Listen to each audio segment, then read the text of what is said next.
Good morning, everybody. So we're going to go ahead and get started. Welcome to the first SBDM webinar of the new year.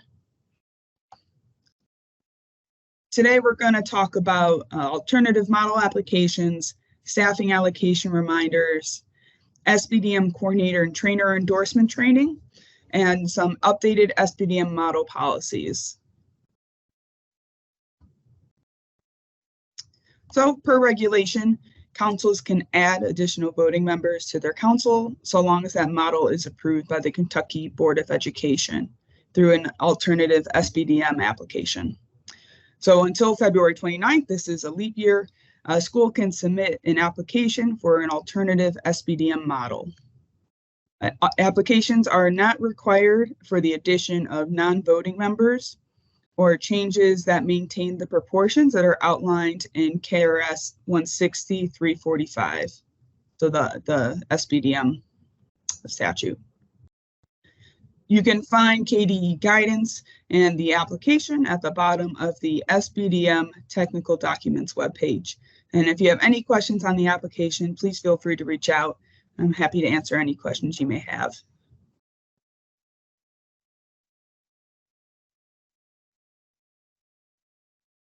Just a reminder that a tentative staffing allocation should be sent to school councils by March 1st, with the final allocation by May 1st. If you plan on revisiting or revising the staffing allocation, please send the updated worksheet to us for approval.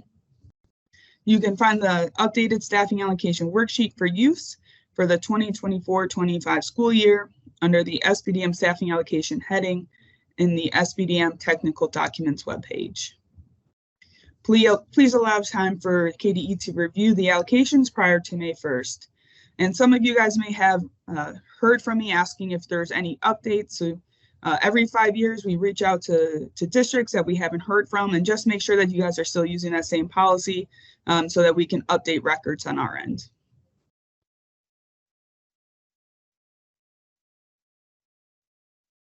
The SBDM office is planning and preparing for next year's SBDM training, and that includes that endorsement training for coordinators. We have 3 dates that are set. The first one is April 18th at 9 a.m., April 23rd at 1 p.m., April 25th at 10 a.m. And after you register, you'll get an email almost immediately with a link to the meeting. And you'll notice that these are later than what they normally are. We're hoping that we'll get some, like all the legislation will be finalized, and so that we'll be able to provide you guys guidance with anything that may or may not change with this legislative session.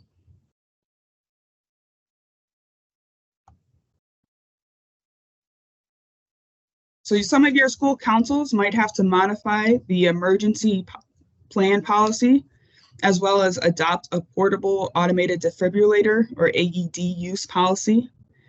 So House Bill 331 requires the following to be added to the emergency action policy.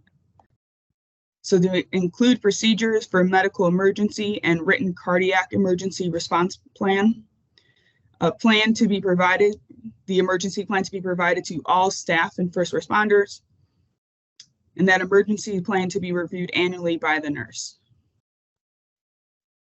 For the AED use policy, the policy must include information on training, maintenance, notification, and communication with the local emergency medical service systems of a portable AED.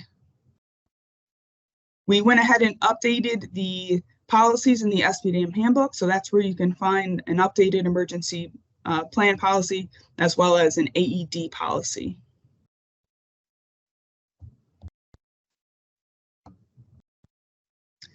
That's all that I have for today.